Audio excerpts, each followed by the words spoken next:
প্রথমত ইহুদি এবং খ্রিস্টান এই সভ্যতা আপনার সাথে যা করেছে তা হচ্ছে আপনাকে আপনার জীবনের উদ্দেশ্য থেকে তারা সরিয়ে দিয়েছে। এটা এক নাম্বার কাজ তারা করেছে। আল্লাহ পাক কোরআনে বলেছিলেন, ওয়ামা খালাকতুল জিন্না ওয়াল ইনসা ইল্লা লিয়াবুদুন, আমি মানুষ এবং জিনকে শুধুমাত্র আমার ইবাদত করার জন্যই সৃষ্টি করেছি। তারা আপনাকে এই উদ্দেশ্য থেকে সরিয়ে দিয়েছে। এখনকার যুবক শ্রেণী আল্লাহর জন্য বাঁচে না, আল্লাহর জন্য মরে না। নো, এখনকার যুবক শ্রেণী টাকার জন্য বাঁচে, পদের জন্য বাঁচে, চাকরির জন্য বাঁচে, একটা মেয়ের জন্য বাঁচে। এখনকার যুবক শ্রেণী আল্লাহর জন্য বাঁচে না। ইল্লা মাশাআল্লাহ, অল্প কিছু ভাই আছে জানি, তাদের কথা আলাদা। এটা প্রথম কাজ সেটা করেছে, আপনাকে আপনার জীবনের উদ্দেশ্য থেকে সরিয়ে দিয়েছে। আমি 100% নিশ্চিতভাবে বলতে পারি, আপনি যে যুবককে জিজ্ঞাসা করবেন যে বাবা তোমার জীবনের উদ্দেশ্য কি, কেউই বলবে না আমার জীবনের উদ্দেশ্য জান্নাত। চ্যালেঞ্জ করলাম, আমি জিজ্ঞাসা করে দেখেন, কোনো যুবক বলবে না আমার জীবনের উদ্দেশ্য জান্নাত, বলবে না। তার জীবনের উদ্দেশ্য চাকরি, অথবা একটা অ্যাফেয়ার, অথবা পলিটিক্যাল পাওয়ার, অথবা স্ট্যাটাস, অথবা জমি বাড়ি, অথবা গাড়ি। কারণ সমাজ এবং পরিবার তাকে এটাই শিক্ষা দিয়েছে, নিজের পায়ে দাঁড়াতে হবে বাবা তোমাকে। তো প্রথম যে কাজটা তারা করেছে সেটা হলো তারা আপনাকে আপনার জীবনের উদ্দেশ্য থেকে সরিয়ে দিয়েছে। 2 নাম্বার কাজ তারা যেটা করেছে সেটা হলো যে আপনার শারীরিক শক্তিটাকে তারা নষ্ট করেছে। প্রথমত, এখনকার যুবকদের শারীরিক শক্তি আর আমাদের চাচাদের শারীরিক শক্তির মধ্যে আকাশ পাতাল পার্থক্য আছে। এখানকার কোনো চাচার সাথে লড়াই করার ক্ষমতা তোমাদের নাই। তোমরা 3 জন মিলে একজন চাচার সাথে পারবা না ইনশাআল্লাহ, আমি বিশ্বাস করি এটা। আমার একজন আত্মীয় যিনি একটা প্রশাসনিক পদে আছেন, হার্ট স্ট্রোক করেছিলেন, আমি দেখতে গিয়েছিলাম। তিনি একসময় বাংলাদেশের পক্ষে অস্ত্র ধরেছিলেন। যখন একটা সীমান্তে লড়াই হয়েছিল বাংলাদেশের সাথে অন্য একটা নাফ নদীর ওখানে, তিনি বিডিআরে ছিলেন, যেটাকে আমরা বিডিআর বলি। আমি যখন তাকে দেখতে গিয়েছি, আমি বলেছিলাম যে না না, আপনি তো দুর্বল হয়ে যাচ্ছে। তিনি আমাকে বলেছিলেন যে তুমি এখনো আমার সাথে পারবা না, তুমি এখনো আমার সাথে পারবা না। আগেকার মানুষদের যে শক্তি, ফিজিক্যাল স্ট্রেংথ, এটা তোমাদের মধ্যে নাই। তোমরা কি বুঝতে পারো? এটা ওরা করেছে। কিভাবে জানো? তোমাদের জীবনযাত্রার রুটিনটা তারা চেঞ্জ করে দিয়েছে।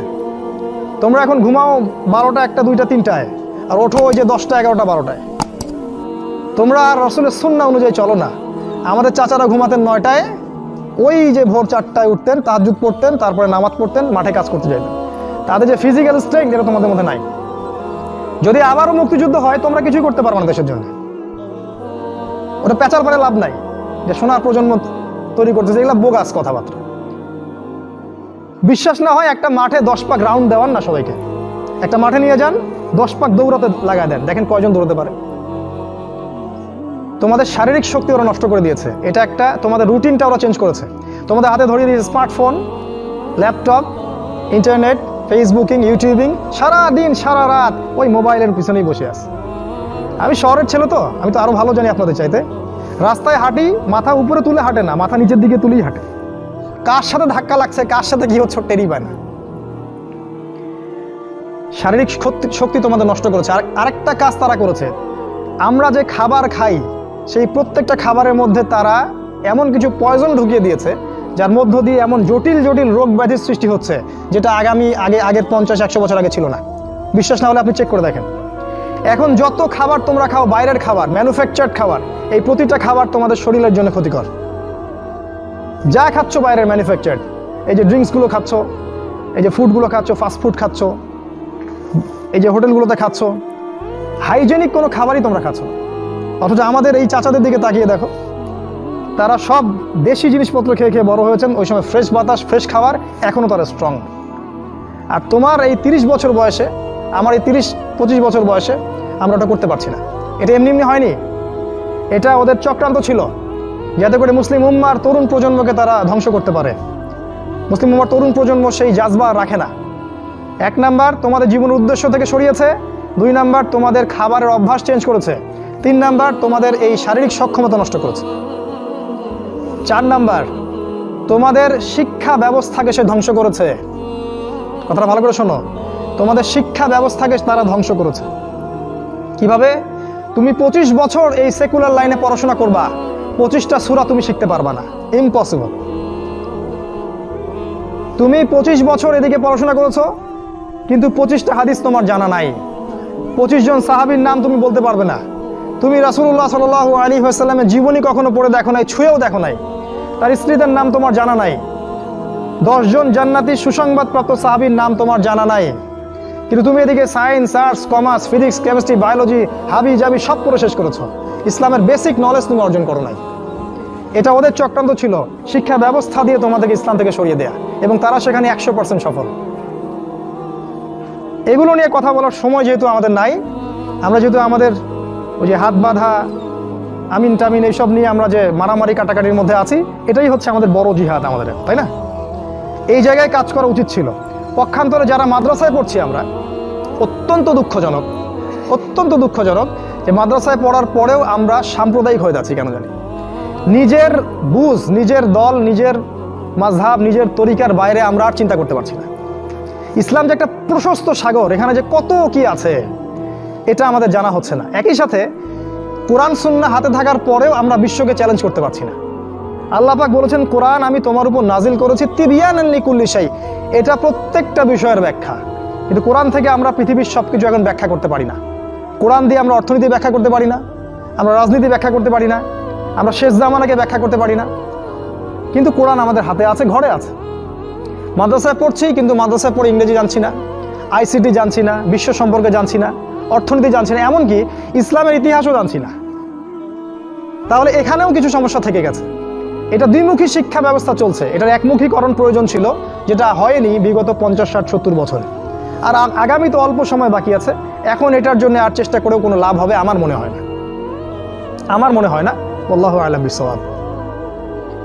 এটা 4 নাম্বার কাজ তারা করেছে, এডুকেশন সিস্টেমকে দিয়ে তোমাদের ভিতরটাকে ধ্বংস করে দিয়েছে। 5 নাম্বার, তারা তোমাদেরকে দুনিয়ার মোহে ব্যস্ত রেখেছে। 5 নাম্বার, দুনিয়াটাকে এত সুশোভিত করে তোমাদের সামনে তুলে ধরেছে, মনে হচ্ছে এই দুনিয়াই সবকিছু। আর এই দুনিয়া পূজারী কোনো যুবক ছেলেকে দিয়ে আপনি আল্লাহর পথে কোনো খেদমত আশা করতে পারেন না, কারণ ওর পুরো চিন্তাটা দুনিয়া কেন্দ্রিক। সকালবেলা ঘুম থেকে উঠেও চিন্তা করে দুনিয়া, রাতে ঘুমানো পর্যন্ত। আলহাকুমুত তাকাসুর, আল্লাহ পাক বলেছেন, হাত্তা যুরতুমুল মাকাবির, যতক্ষণ না তোমরা কবরে পৌঁছাচ্ছ ততক্ষণ এই প্রাচুর্যের প্রতিযোগিতায় লিপ্ত আছো। দুনিয়ার সুশোভিত, এই যে দেখবে দুনিয়ার যত মোহ, এটা তোমার সামনে সহজলভ্য করা হয়েছে। অল্প টাকা দিন এত জিবি কিনুন, মাত্র এত টাকা দিন এত কিছু কিনুন। ফোন করছে মেয়ে, আপনার সাথে রিসিভ করছে, মানে নারী, এই যে অনলাইন, এই যে ইন্টারনেট, পর্নোগ্রাফি, ব্লু ফিল্ম, হারাম অ্যাফেয়ার্স, এই যে বয়ফ্রেন্ড গার্লফ্রেন্ড, এগুলোকে আপনার সামনে এত সহজলভ্য করে দিয়েছে যে একটা যুবক ছেলে চাইলেই জেনা করতে পারে। তুমি যদি চাও এখনই জেনা করতে পারবে, কেউ তোমাকে বাধা দিবে না। তোমার সামনে জেনাকে এত সহজ করা হয়েছে, তুমি চাইলে এখনই মদ খেতে পারবে, কেউ তোমাকে বাধা দিবে না। আর মদের তো লাইসেন্স দেওয়া আছে আমাদের দেশে, পতিতালয়গুলোর লাইসেন্সও দেওয়া আছে, কেউ তোমাকে বাধা দিবে না। এটা এত সহজ কেন করে দেওয়া হলো? অথচ মদ যদি উমর রাদিয়াল্লাহু আনহুর সময় কেউ পান করত, তাকে 80টা বেত্রাঘাত করা হতো। কেউ যদি জিনা করতো ওই সময়, তাহলে প্রকাশ্যে ওকে 100টা বেত্রাঘাত করা হতো। কোনো বিবাহিত ব্যক্তি যদি জিনা করত, তাকে রজম করে হত্যা করা হতো। কেউ যদি কোনো ব্যক্তিকে অন্যায়ভাবে হত্যা করত, তাকেও কেসাস করা হতো, হত্যা করা হতো। এগুলো তুমি আর দেখবে না। এখন তুমি দেখবে সমস্ত পাপ সহজলভ্য হয়ে গেছে। এটা এমনি হয়নি, তারা করেছে তোমার জন্যে, যাতে তোমার ভিতরের ঈমানটা চলে যায়। কারণ পাপী হৃদয় নিয়ে তুমি আল্লাহর পথে দাওয়াত ও জিহাদ করতে পারবে না। কদ আফলাহা মান যাক্কাহা ওয়া কদ খাবা মান দাসাহা, যে পবিত্র হয়েছে সে সফল, আর সে ধ্বংস হলো যার ভিতরটা কলুষিত হয়ে গেছে। তোমার ভিতরটা কলুষিত হয়ে গেছে, তোমার ভিতরে কোনো রকম চেতনাই নাই আল্লাহর পথে দাওয়াতের এবং জিহাদের, এটা ধ্বংস করে ফেলা হয়েছে। কারণ পাপ করতে করতে করতে করতে তোমার ভিতরে কালিমা লেপন হয়ে গেছে। কারণ তুমি দিনে একটা বারও আল্লাহকে বলো না আস্তাগফিরুল্লাহ ওয়া আতুবু ইলাইহি। খেয়াল করে দেখবা, কোরআন তেলাওয়াত শুনে তোমার চোখ দিয়ে কখনো পানি পড়ে না। কখনো কি খেয়াল করেছো যে কোরআন তেলাওয়াত তোমার সামনে দিনরাত করা হচ্ছে, তোমার চোখ দিয়ে এক ফোঁটা পানি বের হচ্ছে না? কেন বের হচ্ছে না? কারণ তোমার ভিতরে সেই পরিশুদ্ধ হৃদয়টা নাই, তাসকিয়া, নূরটা নাই, পাপ দিয়ে ভর্তি হয়ে গেছে। 6 নাম্বার, নারীকে তোমার সামনে সহজলভ্য করা হয়েছে। মেয়েদেরকে তোমার সামনে এমনভাবে উপস্থাপন করা হয়েছে, ল্যাংটা করে, রাসূল সাল্লাল্লাহু আলাইহি ওয়াসাল্লাম বলেছিলেন যে শেষ জামানায় দুই শ্রেণীর মানুষ আসবে যাদেরকে আমি এখনো দেখি নাই। এক শ্রেণী হচ্ছে নিসাউন কাসিয়াতুন আরিয়া, মুইলাতুন মামিলাত, মানে এমন এক শ্রেণীর মেয়ে বের হবে শেষ জামানায় যারা কাপড় পরেও ন্যাংটা হয়ে থাকবে। ভাষাটা ভালো করে বোঝেন, কাপড় পরেও তারা নগ্ন হয়ে থাকবে। আমার মনে হয় না এটার ব্যাখ্যা করার দরকার আছে। কাপড় পরবে কিন্তু কাপড়ের সব কিছুই, ভিতরে সব কিছু আপনি দেখতে পারবেন, বুঝতে পারবেন কোন অঙ্গ কতটুকু উঁচু নিচু, কোনটা কি। এখন এমন ড্রেস বাইরে থেকে ভিতরে সব দেখা যায়, কাঠামোকে সেটাও দেখা যায়। এমনকি এমন বোরখা বের হয়েছে এখন, যেটা পরার পরেও দেখবেন যে তার ফিজিক্যাল সমস্ত স্ট্রাকচার বোঝা যায়। এই যে নারীরা বের হবে, এটা রাসূল আগেই বলেছিলেন। একটা হাদিস আপনাদেরকে বলি, নবী সাল্লাল্লাহু আলাইহি ওয়াসাল্লাম আরো বলেছেন যে এই মাসিহুদ দাজ্জালের সবচেয়ে শেষ অনুসারী হবে এক শ্রেণীর নারী, এক শ্রেণীর নগ্ন নারী, যাদেরকে তার স্বামী, বাবা, পিতা ঘরে রাখতে চাইবে, কিন্তু তারা ঘরে থাকবে না, তারা বাঁধন ছিঁড়ে বের হয়ে চলে যাবে বাইরে। আবার বুঝাই, শেষ জামানায় মাসিহুদ দাজ্জালের অনুসারী হবে এক শ্রেণীর নারী যাদেরকে তাদের পিতা, স্বামী, ভাই ঘরে রাখতে চাইবে, তারা ঘরে থাকবে না। আপনি কি বুঝতে পারছেন তারা কারা? বর্তমান সময়ে ফ্যামিনিস্ট রেভলিউশন যারা করছে এরা সবাই দাজ্জালের অনুসারী। দাজ্জাল যখন বের হবে এরা সবাই তাকে অনুসরণ করবে, অবশ্যই করবে। একটা কোভিড-19 যদি সবাইকে একমুখী করে ফেলতে পারে, দাজ্জালের ফিতনা যে কত ভয়ঙ্কর হবে সেটা চিন্তাই করতে পারবেন না আপনি। একটা খালি হুঙ্কার যে মূর্তি স্থাপন হবেই, যে এর বিরোধিতা করবে তার বিরুদ্ধে রাষ্ট্রদ্রোহের মামলা দেওয়া হবে। সারা দেশের মানুষ ম্যাক্সিমামই এখন ওইদিকে অনুসরণ করছে। এই যদি অবস্থা, তাহলে দাজ্জাল যখন বের হবে তখন যে কোটি কোটি মানুষ তাকে অনুসরণ করবে না, এটা কি কোনো গ্যারান্টি আছে? বরং কোটি কোটি মানুষই তাকে অনুসরণ করবে। তোমার সামনে নারীকে সহজলভ্য করে দেওয়া হয়েছে। স্কুলে নারী, স্কুল কলেজের মধ্যে কো এডুকেশন, ছেলে মেয়ে একসাথে বসে পড়াশোনা করে।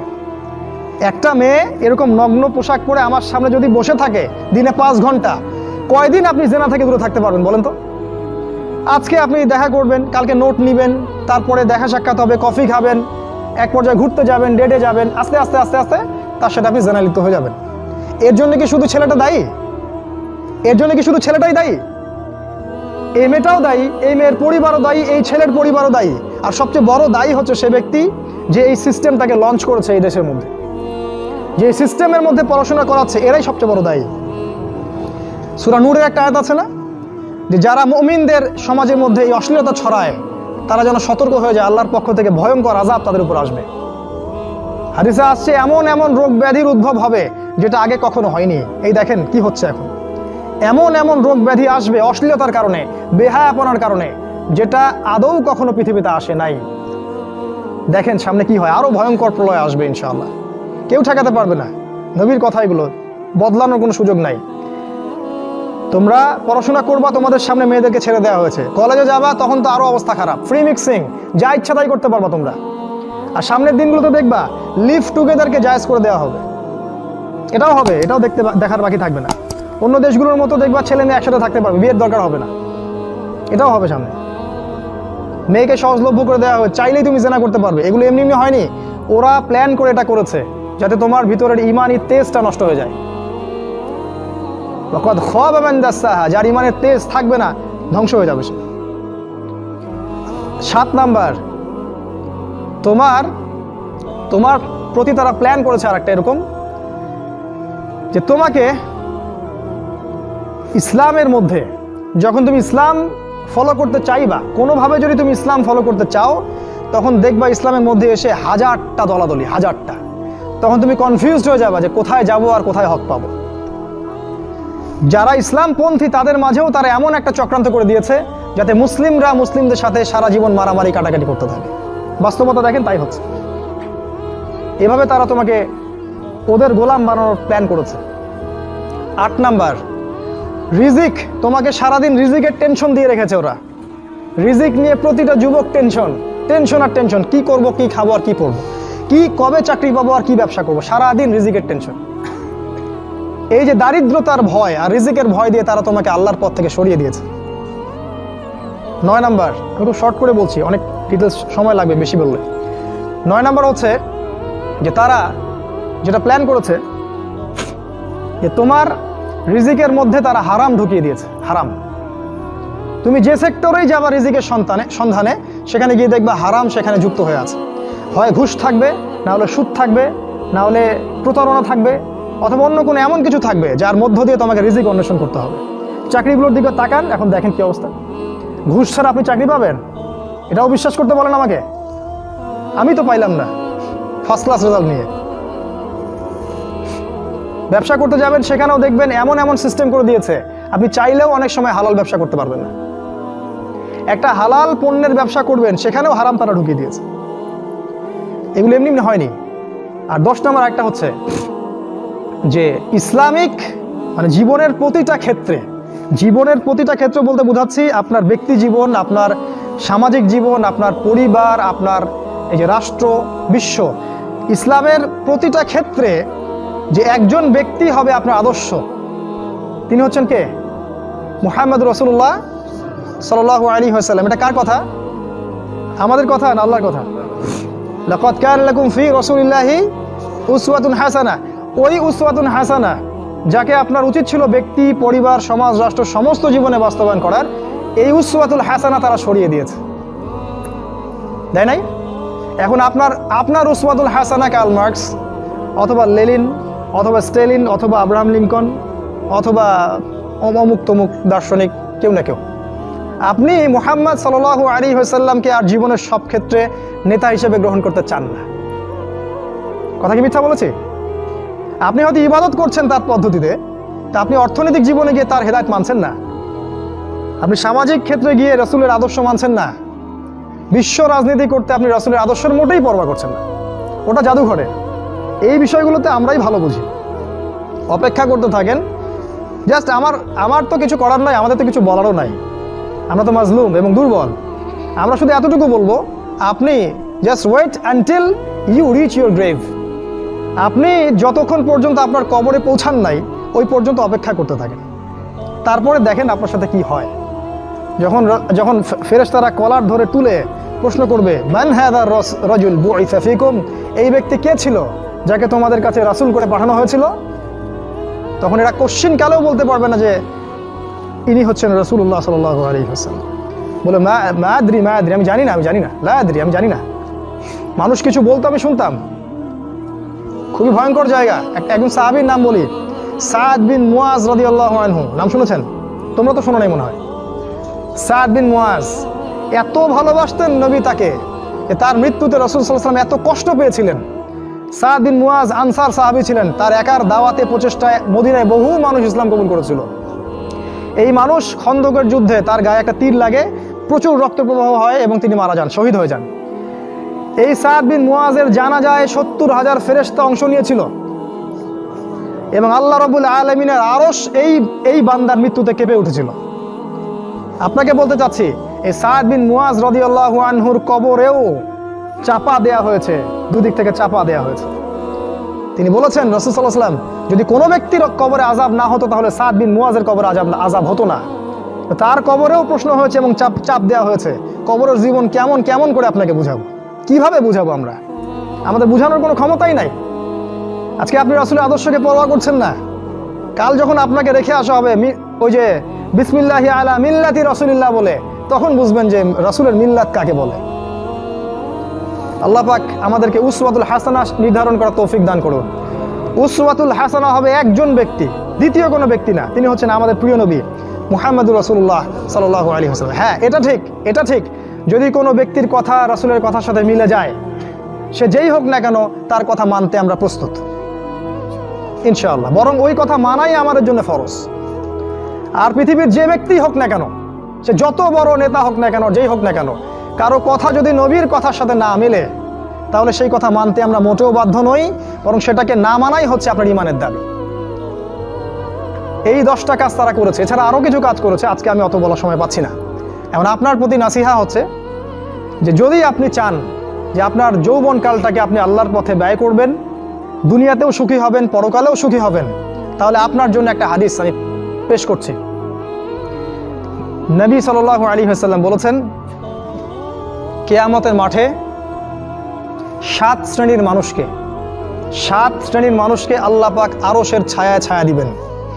তার মধ্যে 1 শ্রেণীর মানুষ হচ্ছে তারা যারা তাদের যৌবনকালটাকে আল্লাহর পথে ঢেলে দিয়েছে। আপনি কি চান কিয়ামতের মাঠে আল্লাহ আপনাকে আরশের ছায়া দেখ? আমি এটা অনেক দিন বলেছি হাদিসটা, যে কিয়ামতের মাঠে মানুষ যখন উঠবে তখন তাকে 5টা প্রশ্ন করা হবে। তোমার জীবন কোন কালে ব্যয় করেছো? তোমার যৌবন কোন কাজে ব্যয় করেছো? কোন পথে সম্পদ উপার্জন করেছো আর কোন পথে সম্পদ ব্যয় করেছো? আর জানা অনুযায়ী আমল করেছিলে কি না? এখানেও দেখেন, তোমার যৌবন কোন পথে ব্যয় করেছো আলাদা প্রশ্ন হবে। যদি আমরা যৌবন আল্লাহর পথে ব্যয় করতে পারি, আরশের ছায়া আপনি ছায়া পাবেন ইনশাআল্লাহ। আপনার নেতা হবে জান্নাতে হুসাইন রাদিয়াল্লাহু আনহু, এটা জানেন। তিনি হবেন জান্নাতে যুবকদের সর্দার। কত যুবক যে পৃথিবী থেকে চলে গেছে, হে আমার ভাই, আপনাকে কেমন করে বুঝাই, যারা দিন রাত কোনো কিছুর পরোয়া করেন নাই, দিন রাত আল্লাহর পথে ছুটে চলেছেন। ওই খালিদ বিন ওয়ালিদ রাদিয়াল্লাহু আনহুকে দেখেন, তিনি মৃত্যু সজ্জায় বলেছিলেন যে আমি জাহাদতু কাযা ওয়া কাযা, আমি যে কতই না যুদ্ধ করেছি আল্লাহর পথে, আমার শরীরে এমন একটা দাগও নাই যেখানে, মানে একটা জায়গাও বাকি নেই আমার শরীরের মধ্যে যেখানে কোনো তরবারির আঘাত নাই বা বর্ষার ছোঁয়া নাই। সেদিন তিনি মৃত্যু সজ্জায় বলছিলেন যে আজকে আমি আমার বিছানায় মারা যাচ্ছি, আমি যুদ্ধের মাঠে মারা যাওয়ার সৌভাগ্য আমার হলো না। ফালা নামাত আইনুল জুবালা, তিনি বলেছিলেন যে কাপুরুষদের দু চোখ যেন কখনো না ঘুমায়। ওই দেখো যুবক, তোমার আদর্শ। খুবাইব রাদিয়াল্লাহু আনহু, ইসলামের জন্য তাকে দায়ী করে পাঠানো হয়। রাজি নামক একটা জায়গায় কাফেররা তাকে ধরে ফেলে এবং তাকে শুল দণ্ড দিয়ে হত্যা করে। খুবাইব রাদিয়াল্লাহু আনহুকে যখন শুল দেওয়া হচ্ছিল, তিনি বলছিলেন, এই কবিতাটা ভালো করে পড়বা, রাহিকুল মাকতুম বই আছে, লাস্তু উবালি হিনা উক্তালু মুসলিমান। তাকে যখন শুল দণ্ড দেওয়া হচ্ছে, শুল দণ্ড মানে বোঝো, পিছন দিয়ে মানে লৌহ দণ্ড প্রবেশ করিয়ে মাথা দিয়ে বের করে দিত, কঠিন দণ্ড, একটা ফাঁসি টাসির চেয়েও ভয়ঙ্কর। এই শুল দণ্ড তাকে দেওয়া হচ্ছে এবং বলা হচ্ছে, তুমি কি চাও তোমাকে ছেড়ে দেই আর মুহাম্মাদকে তোমার জায়গায় শুলদণ্ড দেই? কাফেররা বলেছিল। আর এই যুবক বলেছিলেন যে আমার জীবনের বিনিময়ে নবীর একটা চুলের আঘাত পাক, সেটাও আমি চাই না। দোয়া করছে, আল্লাহ আমার মৃত্যুর সংবাদটা নবীকে পৌঁছে দিও। আল্লাহ পাক সেটা পৌঁছে দিলেন। রাসূল মদিনা থেকে খবর পেয়ে গেলেন যে খুবাইবকে হত্যা করা হয়েছে। তিনি তখন কবিতা আবৃত্তি করছিলেন যে লাস্তু উবালি হিনা উক্তালু মুসলিমান, আমি কোনো পরোয়াই করি না যখন আমাকে মুসলিম হিসেবে হত্যা করা হচ্ছে। আলাই জামিন কানা লিল্লাহি মাসরাই, আমাকে যেদিকেই পাশ ফেরানো হোক না কেন সেটা আল্লাহর জন্যই। ওয়াযালিকাল ইলাহু ওয়া ইয়াশা, এবং তিনি হচ্ছেন এমন ইলাহ যিনি যদি চান ইউবারিক আলা ফি কুল্লি শিলুই মিমাসা, তাহলে তিনি প্রত্যেকটা আমার গোশত টুকরা হাড্ডির মধ্যে বরকত দিতে পারবেন। এই কবিতা বলতে বলতে তার জান চলে যায়। এই যে তোমার আদর্শ, কখনো ভেবেছো তাদেরকে নিয়ে? তারা তোমাদের সুপার হিরো। আজকে ফ্যান্টাসির জগতে সুপার হিরো খুঁজে বেড়াও তোমরা। রাসূলের আদর্শ গ্রহণ করার সৌভাগ্য হলো না, খালিদ বিন ওয়ালিদকে দেখতে পারলে না। ওমর ইবনুল খাত্তাব এমন বীর, যার সামনে 10 জন 15 জন কিছুই না, তরোয়াল নিয়ে বের হয়েছেন নবীকে হত্যা করবে। প্রতিমধ্যে শুনলেন কি, তার বোন ভগ্নিপতি ইসলাম কবুল করেছে। চললেন বোন আর ভগ্নিপতিকে আগে মারবো, তারপর নবীকে। সেখানে গিয়ে শুনলেন কোরআন তেলাওয়াত করা হচ্ছে, কান লাগিয়ে শুনলেন কি তেলাওয়াত করা হচ্ছে। জিজ্ঞাসা করলেন কি তেলাওয়াত করছো? তারা বললো যে আমরা কিছুই তেলাওয়াত করছিলাম না। তিনি মারধর শুরু করলেন। এক পর্যায়ে একটা কাগজ বের হয়ে আসলো, ওই যে নুসখা, সেখানে লেখা ছিল সূরা তাহা। সেই সূরা তাহার তিলাওয়াত শুনে পড়তে পড়তে পড়তে পড়তে তার চোখ দিয়ে দরদর করে পানি পড়তে লাগলো এবং তিনি বলতে লাগলেন, ইয়ানবাগি লিমান ইয়াকুলু হাদা আল্লা ইউবাদা মাআহু গায়রা, যে সত্তা এরকম কুরআন নাজিল করতে পারে উচিত হবে না যে তার সাথে কাউকে শরীক করা হোক। বললেন, শাহিদতু আল্লা ইলাহা ইল্লাল্লাহ ওয়া আন্না মুহাম্মাদান রাসূলুল্লাহ, আমি সাক্ষ্য দিচ্ছি আল্লাহ ছাড়া কোনো মাবুদ নাই এবং মুহাম্মদ আল্লাহর রাসূল সাল্লাল্লাহু আলাইহি ওয়াসাল্লাম। খুযুনি ইলা রাসূলিল্লাহি ওয়া আসহাবিহি, আমাকে আল্লাহর রাসূল এবং সাহাবীদের কাছে নিয়ে চলো, আমি ইসলাম কবুল করব এখনই গিয়ে। সেখানে গিয়ে নবীকে বললেন, ইয়া রাসূলুল্লাহ, আমি জিতুকা উমিনু বিল্লাহি ওয়া রাসূলিহি, আমি আপনার কাছে এসেছি আল্লাহ এবং আপনার প্রতি ঈমানদার হয়েই এসেছি। ওয়া বিমা জিতা বিহি মিন ইনদিল্লাহ, আর আপনি আল্লাহর পক্ষ থেকে যা নিয়ে এসেছেন এই কোরআনের প্রতি ঈমানদার হয়েই আমি এসেছি এখানে। তিনি বললেন, ওই সময় ওমর ইবনুল খাত্তাব, যে ইয়া রাসূলুল্লাহ, আমরা কি হকের উপর নাই? আলাসনা আলাল হক ওয়া লাইসু আলাল বাতিল, আমরা কি হকের উপর নাই? মুশরিকরা কি বাতিলের উপর নাই? তাহলে আমরা কেন গোপনে গোপনে ইসলামের দাওয়াত দিব? আজকে থেকে প্রকাশ্যে ইসলামের দাওয়াত দিব। তখন থেকে ইসলাম প্রকাশ্যে দাওয়াত পেয়েছে, তার আগে পায়নি। তুমি ওমর হতে পারো না? একটা ছেলেকে দেখলাম অনলাইনে, আমি তাকে চিনি না, অনলাইনে একটা স্ট্যাটাস দেখেছিলাম, খালি ইসলামের পক্ষে কিছু একটা বলার কারণে তার একটা বড় পথ চলে গেছে এবং সে স্ট্যাটাস দিয়েছে যে যদি একদিন বাঁচি সিংহের মতো বাঁচবো, তাও ধর্মকে আমি দলের কাছে বিক্রি করব না। মন থেকে দোয়া চলে আসলো। ওর ওখানে আমি কমেন্ট করেছি যে তোমাকে আল্লাহ ওমরের মতো কবুল করুন। হামজা বীর বীর বীর সাহাবী, যাকে উহুদের যুদ্ধে শহীদ করা হয়েছে। আবু জেহেল রাসূলকে চর মেরেছিল একটা। হামজা রাদিয়াল্লাহু আনহু যখন শুনেছেন আবু জেহেল রাসূলকে মেরেছে, সরাসরি আবু জেহেলের বাসায় ওকে গলার ধরে বের করে প্রচণ্ড জোরে ঘুষি একটা মারা হলো। বলা হলো যে আমার ভাতিজা যে দিনের উপর আছে, আমিও সেই দিনের উপর আছি। রুদ্দাহা ইন ইসতাতা'তা, তোমার ক্ষমতা থাকলে আমাদেরকে ঠেকিয়ে দেখা হবে। তিনি রাসূলের কাছে গেলেন, বললেন ইয়া ইবনা আখি, হে আমার ভাতিজা, কুনতু আনসুরুকা বিল হামিয়া, আমি তোমাকে সাহায্য করতাম আত্মীয়তার সম্পর্কের কারণে। আলা নানসুরুকা লিল ইসলাম, আজকের দিন থেকে আমি ইসলামের জন্য তোমাকে সাহায্য করব। আশহাদু আল্লা ইলাহা ইল্লাল্লাহ ওয়া আন্নাকা রাসূলুল্লাহ, আমি সাক্ষ্য দিলাম যে আল্লাহ ছাড়া কোনো ইলাহ নাই, তুমি আল্লাহর রাসূল। এই যে ইসলামের শক্তি বাড়তে থাকলো, তখন তো তুমি হামজার মতো হতে পারো না? হামজা রাদিয়াল্লাহু আনহু উহুদের যুদ্ধে যখন করছিলেন, তার সামনে কোনো কাফের মুশরিক টিকতে পারে নাই। আমি তোমাকে বলিনি যে অস্ত্র নিয়ে এখন বের হয়ে যাও, কথা অন্যদিকে নিয়ে যাবা না, কথাটা অন্যদিকে ঘুরাবা না। এখন তো মিডিয়ার যুগ, কথা অন্যদিকে মানুষ ঘুরায় খুব সহজে। আমি বলেছি তোমার এই চেতনাটা নাই, তুমি হামজার মতো চেতনা ধারণ করতে পারো না, উমরের মতো চেতনা ধারণ করতে পারো না। অসংখ্য সাহাবী ছিলেন এরকম। মুসআব বিন উমাইর এত ধনী সাহাবী ছিলেন, যার আতরের খুশবু ছিল আরবের সবচেয়ে দামি আতরের খুশবু। ইসলাম কবুল করে সব ছেড়ে দিলেন, এক পোশাকে তাকে কবর দেওয়া হয়েছে উহুদের মাঠে। মানে তাকে যখন শহীদ করা হয়, তার দেহের মধ্যে এতগুলো তরবারির দাগ ছিল, তুমি কল্পনাও করতে পারবে না।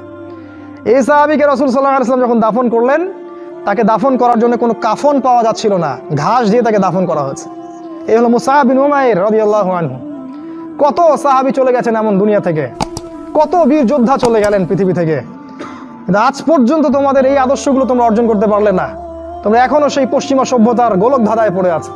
ওই ইহুদি, ওই খ্রিস্টান, ওই দাজ্জালের অনুসারীরা যা শিখাচ্ছে তাই শিখছো, যা গিলাচ্ছে তাই গিলছো, মিডিয়ায় যা দেখছো তাই বিশ্বাস করছো। আল্লাহ পাক তোমাদের সবাইকে যেন ইসলামের দিকে হেদায়েত দান করেন, ফিরিয়ে নিয়ে আসেন, আল্লাহুম্মা আমিন। কয়েকটা পয়েন্ট খালি আকারে বলছি, কি করবা তুমি এখন।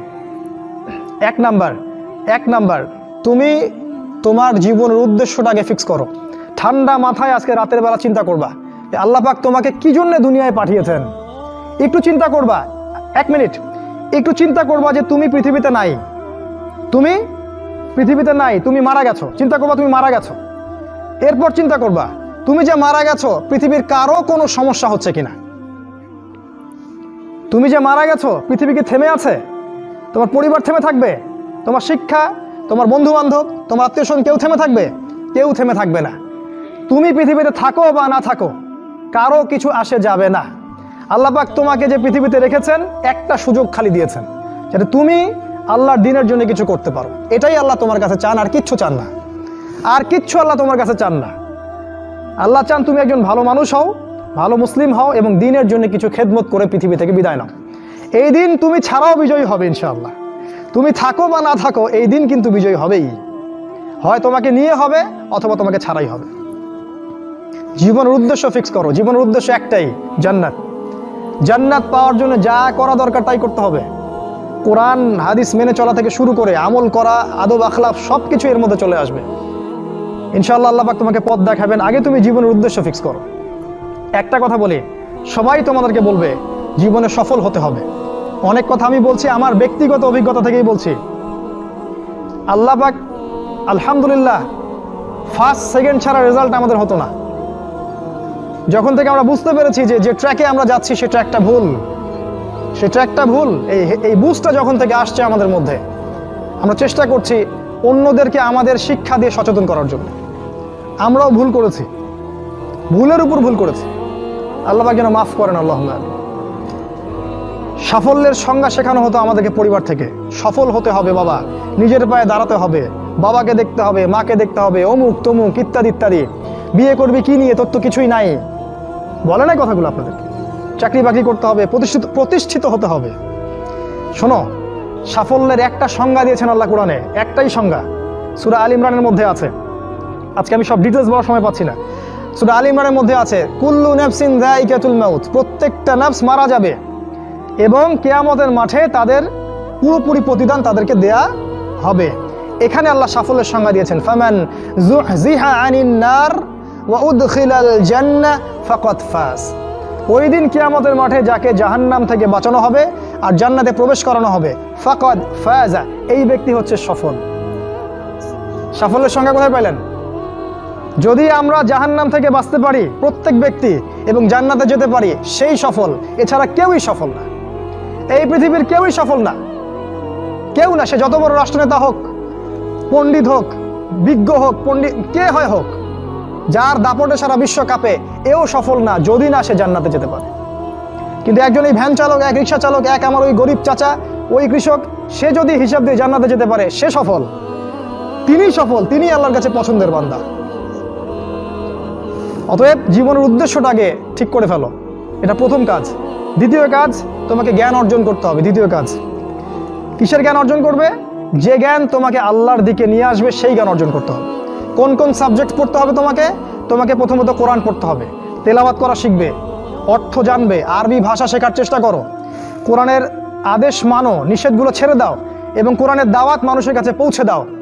কোরআনের দাওয়াত মানুষের কাছে পৌঁছে দাও এবং কোরআনের বিধান বাস্তবায়নের জন্য আল্লাহর পথে চেষ্টা করো। আর কি সাবজেক্ট পড়তে হবে? তোমাকে হাদিস পড়তে হবে, রাসূলের হাদিস, অসংখ্য হাদিস, এগুলো পড়তে হবে তোমাকে। আর কি পড়বে? ইসলামের ইতিহাস তোমাকে পড়তে হবে। ইসলামের ইতিহাস জানবে না, তাহলে হীনমন্য জাতি হবে। তুমি জানবেই না তোমার এই বাপ দাদারা ছিল সিংহ পুরুষ, তুমি এটা জানবেই না। তোমার শেকড় যে এত সিংহ পুরুষ দিয়ে ভর্তি, এটা তুমি জানোই না। এই জন্য হীনমন্যতায় ভোগো, মনে হয় যে আমাদের কেউ নাই, আমরা এতিম। জি না, আমরা এই বিশ্ব শাসন করেছি 100 বছর আগেও। 100 বছর আগেও এই পুরো বিশ্ব আমাদের হাতে ছিল। এখন যা দেখছো এরকম অতীত এরকম ছিল না। একটা ওমরের হুঙ্কারে সারা বিশ্ব কেঁপে যাইতো। এক আলী রাদিয়াল্লাহু আনহু যদি জিহাদের মাঠে হুঙ্কার দিতেন, সমস্ত কাফের হৃদয় একদম দরদর করে কাঁপতে থাকতো। আমাদের সিংহ পুরুষ বাবারা দাদারা এরকম ছিলেন।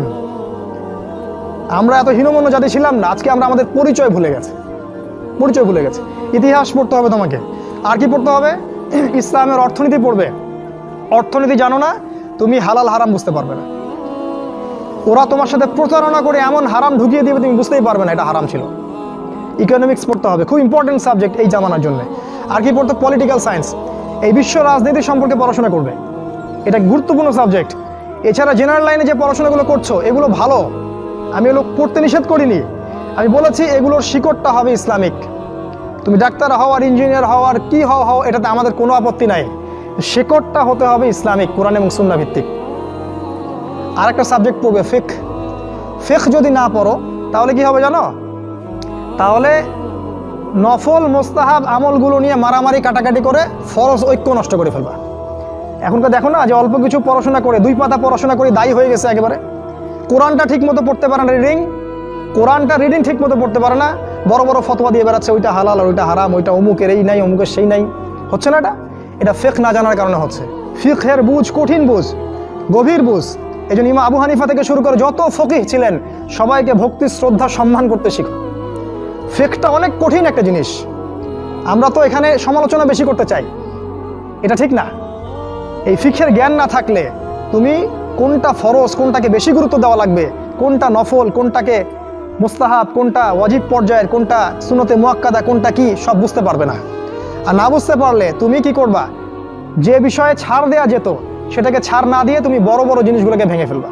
খেয়াল করে দেখবেন, ছোট ছোট মাসআলাগুলোকে নিয়ে, যেগুলো ইখতিলাফি মাসআলা, যেগুলো নিয়ে সাহাবায়ে কেরামদের মধ্যে দ্বিমত ছিল, এগুলোকে নিয়েই বাংলাদেশে শত শত দল হয়ে গেছে। হয় নাই? কোন দল কি বলেছে আল্লাহ নাই? কোন দল বলে যে রাসূল নাই, কোরআন নাই, আমাদের কেবলা আলাদা, এটা বলে? সবার আল্লাহ এক, রাসূল এক, কেবলা এক, কোরআন এক, সুন্নাহ এক, সব এক। তাহলে এতগুলো দল কেন হলো? ওই যে সংকীর্ণ মানসিকতা এবং এই ফিকহের বুঝ না থাকার কারণে হয়েছে। তাই ফিকহটা পড়বে, না হলে তোমার দ্বারা উপকার না হয় উম্মার ক্ষতি হয়ে যাবে। আর 2-1টা সাবজেক্ট বলছি। জিও পলিটিক্স, ভূ রাজনৈতিক প্রেক্ষাপটটা পড়তে হবে তোমাকে। এর সাথে একটা সাবজেক্ট অবশ্যই পড়বে, রাসূলুল্লাহ সাল্লাল্লাহু আলাইহি ওয়াসাল্লামের জীবনী। এই কয়েকটা সাবজেক্ট যদি পড়তে পারো, শেষ জামানায় ইনশাআল্লাহ আল্লাহ পাক তোমার হাতে পতাকা দিবেন এবং তুমি আল্লাহর দ্বীনের পতাকা বহন করবে ইনশাআল্লাহ। জ্ঞান নাই, কিচ্ছু করতে পারবে না। যদি তুমি জ্ঞান অর্জন করতে না পারো, তুমি বাতিলের মোকাবেলা করতে পারবে না। এখনকার যুদ্ধটা অস্ত্রের যুদ্ধ না, এখনকার যুদ্ধ জ্ঞানের যুদ্ধ। তুমি ওদের সাথে অস্ত্রের যুদ্ধ করে পারবে না। এখন এখনকার যুদ্ধটা জ্ঞানের যুদ্ধ, ওটাও আসবে সামনে যখন ইমামুল মাহদি আসবেন, সারা বিশ্ব জুড়ে মালহামা শুরু হবে, তখন মহাযুদ্ধ। এই ফিজিক্যাল স্ট্রেংথ নিয়ে, মেন্টাল স্ট্রেংথ নিয়ে, ইমানের স্ট্রেংথ নিয়ে পারবে না। জ্ঞান অর্জন করো, কারণ রাসূল সাল্লাল্লাহু আলাইহি ওয়াসাল্লামকে প্রথম আল্লাহ আদেশ করেছেন ইকরা, পড়ুন পড়ুন পড়ুন। জ্ঞান নাই সমাজ সংস্কার করতে পারবে না, এটা 2। 3 নাম্বার হচ্ছে জ্ঞান অনুযায়ী আমল করতে শেখো, দ্রুত যতটুকু জানলা আমল করতে শেখো, আগামীকালের জন্য ফেলে রাখবে না। আজকে যা শিখেছো আজকে আমল করো, রাসূলের সুন্নাহগুলোকে গুরুত্ব দিয়ে করো। যেখানে ইসলাম প্রশস্ততা দিয়েছে সেখানে প্রশস্ততা প্রদর্শন করো, যেখানে প্রশস্ততা নাই সেখানে ওটাই মেনে চলো। ইসলাম একটা প্রশস্ত রিলিজিয়ন, এখানে অনেক কিছু প্রশস্ততা আছে, সেই প্রশস্ত ইসলাম ফলো করো, আমলগুলো করো। প্রতিদিন 5 ওয়াক্ত সালাত মসজিদে জামাতের সাথে পড়তে হবে। যখন তুমি রমাজান মাস পাবে, সওম রাখতে হবে। জাকাতের সম্পদ আসলে জাকাত দিবে। মানুষের সাথে ভালো আচরণ করতে শিখো, উম্মাহকে ঐক্যবদ্ধ করতে শিখো, কোরআনের জ্ঞান অর্জন করো, সুন্নাহর জ্ঞান অর্জন করো, এবং জানা অনুযায়ী আমল করে তুমি তোমার নিজের ভিতরে একটা পরিবর্তন নিয়ে আসো। পবিত্র হওয়ার চেষ্টা করো, সব পাপ থেকে তওবা করে ফিরে আসো। রাসূলের সুন্নাহগুলোকে গুরুত্ব দাও। A to Z, বাথরুমে যাওয়া থেকে শুরু করে তোমার জীবনের প্রতিটা ক্ষেত্রে নবীজির সুন্নাহগুলোকে তোমার উপর বাস্তবায়ন করো। নিজের উপর সুন্নাহ নাই, তুমি সমাজে সুন্নাহ বাস্তবায়ন করতে পারবে না। 3 নাম্বার। 4 নাম্বার, আদর্শ পরিবার গড়ে তোলো। আদর্শ পরিবার গড়ে তোলার জন্য তোমাকে তাড়াতাড়ি বিয়ে করতে হবে। তোমার সামর্থ্য আছে, শারীরিক মানসিক সামর্থ্য আছে, রুজির একটা ব্যবস্থা আছে, বিয়ে করে ফেলো, দেরি করবে না। বিয়ে করে ফেলো, দেরি করবে না। আমি বলছি অবশ্যই অবশ্যই তোমার শারীরিক সামর্থ্য থাকতে হবে, মানসিক সামর্থ্য থাকতে হবে, অর্থনৈতিক সামর্থ্য থাকতে হবে, একটা মেয়ের রেসপন্সিবিলিটি নেওয়ার সামর্থ্য থাকতে হবে। সামর্থ্য হয়ে গেলেই তুমি বিয়ে করে ফেলবে, আর কোনো দিকে দেখার দরকার নাই। এমনকি তোমার যদি একাধিক বিয়ে করার সামর্থ্য থাকে সেটাও তোমাকে করতে হবে। যার একাধিক বিয়ে করার সামর্থ্য আছে সে যদি না করে সেটাই তার জন্য গুনার কাজ। জি, এই কথাগুলো বলার সাহস পায় না অনেকে, এই কথাগুলো বলার সাহস হয় না, আলেমদেরই হয় না। 2টা বিয়ে করলে মানুষ আবার কি মনে করবে, আমার মনে হয় চরিত্রের সমস্যা, ইত্যাদি ইত্যাদি। আরে বোকা, তাহলে কোরআনের মধ্যে 4টা বিয়ের কথা আসলো কেন? আল্লাহ পাক কি এমনি এমনি আয়াত নাজিল করলেন নাকি? আল্লাহ পাক খুব ভালো করেই জানেন ছেলেদের চেয়ে মেয়েদের সংখ্যা বেশি হবে, অনেক ছেলে মারা যাবে, মেয়েরা সমাজে বেঁচে থাকবে। কত অসংখ্য এতিম মেয়ে সমাজে পড়ে আছে, অসংখ্য বিধবা মেয়ে সমাজে পড়ে আছে, ওদের দায়িত্ব নিতে হবে না? কে নিবে ওদের দায়িত্ব? যদি ছেলেরা দায়িত্ব না নেয় কে দায়িত্ব নিবে? ওই মেয়েগুলা কি সমাজের প্রজাপতি হয়ে থাকবে? ওরা কি পতিতালয়ের সম্পত্তি হবে? ওদের অধিকার নাই। এখানে অধিকার দিলে আমরা চরিত্র খারাপ হয়ে যায়। আর এদের সাথে তোমরা সারা দেশে এবং বিশ্বে জেনা করে বেড়াচ্ছ, এগুলাতে চরিত্র খারাপ হয় না। একটা ছেলে বিয়ে করার পরেও 10টা মেয়ের সাথে পরকীয়া করে, এটাতে চরিত্র খারাপ হয় না। কিন্তু যদি আরেকটা বিয়ে করে তখন সমাজের মানুষ তাকে বাঁকা চোখে দেখা শুরু করে। এটা জাহিলিয়াত, এটা পুরো সম্পূর্ণ মক্কার জাহিলিয়াত চলছে। দ্রুত বিয়ে করো, বিয়ে করে আদর্শ পরিবার গঠন করবে। পরিবারটা এত শক্তিশালী হবে যে পরিবারের ভিতর যেন কোনো রকম শিরক, কোনো বেদাত, কোনো কুফর, কোনো হারাম ঢুকতে না পারে। পারবে না ইনশাআল্লাহ? ইনশাআল্লাহ। 5 নাম্বার, তোমার সন্তানদেরকে মানুষ করে যাও। কালকে তুমি থাকবে না, তোমার সন্তানরা বেঁচে থাকবে।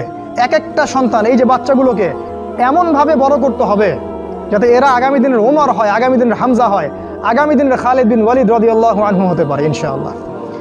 নিজে কি করেছি সারা জীবন বৃথা চলে গেল।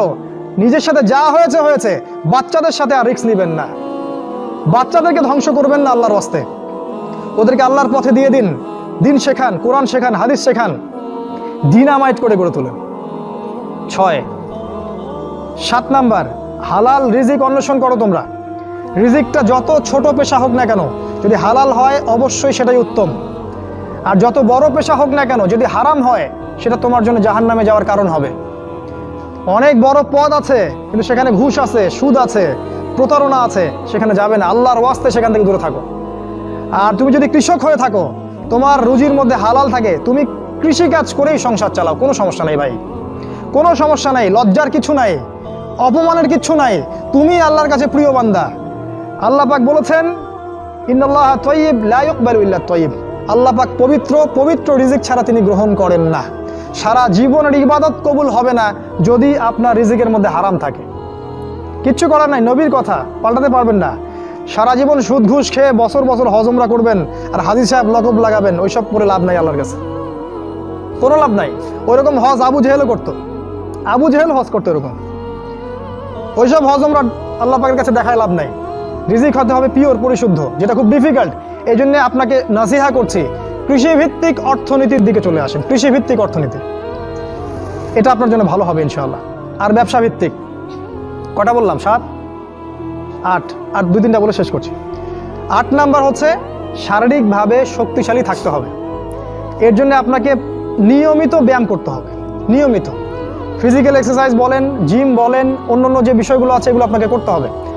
যে খাবারগুলো আপনি খাবেন, প্রত্যেকটা খাবার বিশুদ্ধ কিনা অবশ্যই পরীক্ষা করে খাবেন। এমন কোনো খাবার খাবেন না যে খাবার প্রস্তুত করেছে ওরা, অর্থাৎ ওরা, বুঝতে পারছেন কারা? কারণ ওদের খাবারের মধ্যে এমন কিছু থাকে যেটা আপনাকে আস্তে আস্তে আস্তে আস্তে ধ্বংস করে দিবে। এত ক্যান্সারের রোগী আগে ছিল, এত ডায়াবেটিসের রোগী আগে ছিল, এই যে প্রেশার, হাবি জাবি, স্ট্রোক, এগুলো আগে ছিল না। এগুলো রোগ আগে ছিল না। বিগত এই 50 বছরে দেখবেন এমন এমন সব রোগ এত বেশি বেশি করে বাসা বেঁধেছে যে আমাদের প্রজন্মের পর প্রজন্ম ধুকে ধুকে মারা যাচ্ছে এখন। অতএব খাবারের ব্যাপারে সচেতন থাকবেন। এমন খাবার গ্রহণ করবেন না যে খাবারটা বিশুদ্ধ না, যে খাবারটা ম্যানুফ্যাকচার, সেটা গ্রহণ করবেন না। মানে মানুষ ওই কলকারখানায় তৈরি করেছে এমন খাবার খাবার খাবেন না। নিজে খাবার উৎপাদন করে খান, নিজে চাষ করে খান, খাঁটি জিনিস খুঁজে খুঁজে খাবেন। আল্লাহর ওয়াস্তে এটা নসিহা করছে এই কারণে, আপনি প্রচণ্ড অসুস্থ হয়ে যাবেন যদি আপনি ওদের খাবার খান। আজকে বুঝতে পারবেন না, যখন হবেন তখন আমার কথা বুঝতে পারবেন। এটা কথা বলো। 8, 9 নাম্বার মুসলিম উম্মাহ, আর 2টা বলে শেষ করি। 9 নাম্বার হচ্ছে মুসলিম উম্মার মাঝে এই যে বিভক্তি চলছে, আপনি বিভক্তিটাকে দূর করে একটা জায়গায় নিয়ে আসার চেষ্টা করেন। কিভাবে করবেন? নতুন একটা দল খুলতে হবে না। আপনি যদি একটা প্রতিষ্ঠান করে থাকেন, একটা ফাউন্ডেশন করে থাকেন, একটা সংগঠন করে থাকেন, যেটাই করে থাকেন, আপনি যদি এতটুকু নসিহা গ্রহণ করেন যে হ্যাঁ, এই শততা বিভক্ত এই উম্মার প্রত্যেকেই আমার ভাই, সে যে মাযহাবই হোক আর যে তরিকাই হোক, সে আমার ভাই, সেও মুসলিম, আমিও মুসলিম, তার সাথে আমার কিছু বিষয় হয়তো দ্বিমত আছে, কিন্তু এই না, তার মানে এই না যে সে কাফের আর আমি মুশরিক, সে কাফের আর আমি মুসলিম, এমন নয়। প্রত্যেকেই আমার ভাই। প্রত্যেকটা দলের মধ্যে যদি ভালো ভালো কিছু পান, সেই ভালোটুকু আপনি গ্রহণ করেন। আপনি দেখবেন প্রতিটা দলের মধ্যেই ভালো না কিছু আছে, আছে না? নাকি নাই? সবই খারাপ? প্রত্যেকটা ইসলামপন্থী দলের মধ্যেই ভালো কিছু না কিছু অবশ্যই আছে। সেই ভালোটাকে আপনি নিয়ে নেন, ব্যাস হয়ে গেল। আর প্রতিটা ইসলামপন্থী দলের মধ্যে দেখবেন কিছু না কিছু বিতর্কিত বিষয় আছেই।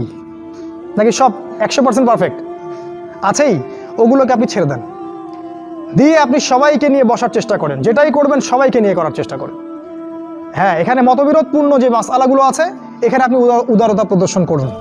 ফিকহের ব্যাপারে উদারতা প্রদর্শন করুন, আকীদার ব্যাপারে আপনি স্ট্রং থাকেন, ব্যাস। এভাবে আপনি উম্মার মধ্যে একটা ঐক্য আনতে পারবেন ইনশাআল্লাহ। আর এই উম্মার ঐক্য যদি না থাকে, তাহলে আগামী দিনগুলোতে এই উম্মাকে বাঁচাতে পারবে না কেউ না। এই উম্মার ঐক্য যদি ধ্বংস হয়ে যায়, যেটা হয়ে গেছে প্রায়, এই অবস্থা যদি চলতে থাকে আগামী 10 বছর, এই উম্মার ধ্বংস কেউ ঠেকাতে পারবে না, ইল্লা মাশা আল্লাহ। খুবই কনসিয়াস থাকেন, এটা ফরজ জিনিস। ওয়াতাসিমু বিহাবলিল্লাহি জামিআ, আল্লাহ পাক বলেছেন আল্লাহর রজ্জু একসাথে শক্ত করে ধরো, এটা আল্লাহর আদেশ। আর যেটা আল্লাহর আদেশ সেটা ফরজ।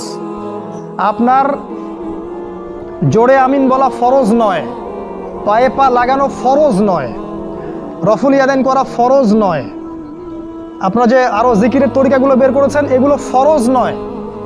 এগুলো গুরুত্বপূর্ণ হতে পারে, সুন্নাহ, ফরজ নয়। ওয়াতাসিমু, এটা ফরজ। আল্লাহর রজ্জু শক্ত করে একসাথে ধরে থাকো, এটা ফরজ। আপনি ফরজটাকে ছেড়ে দিয়ে সুন্নাহ ধরতে পারেন না। যদি ধরেন তাহলে আপনার নির্বোধ, আপনি বোঝেন না যে কোনটাকে বেশি গুরুত্ব দিতে হবে। অতএব উম্মার ঐক্যের জন্য কাজ করুন। যারা ঐক্যের জন্য কাজ করছে ওদেরকে সহযোগিতা করুন। আপনার সময় থাকলে সময় দেন, মেধা থাকলে মেধা দেন, অর্থ থাকলে অর্থ দেন, অথবা দোয়া করে সহযোগিতা করুন।